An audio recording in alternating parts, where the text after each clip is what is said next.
పాడులో వెలసిన సైదన్నా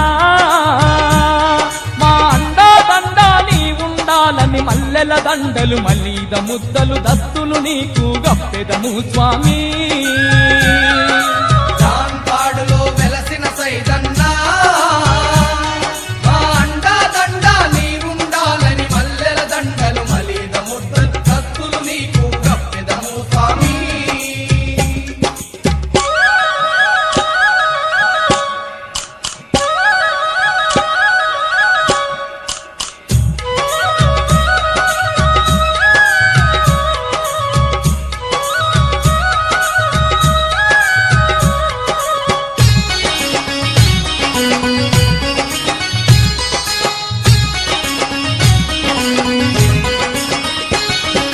తడి బట్టలతో స్నానం చేసి పనసారాలు చేసేమయ్యా తడి బట్టలతో స్నానం చేసి పానసరాలు చేసేమయ్యా నిండైనా నీ దర్గా ముందు వంగి వంగి దండాలు పెట్టెదం నిండైనా నీ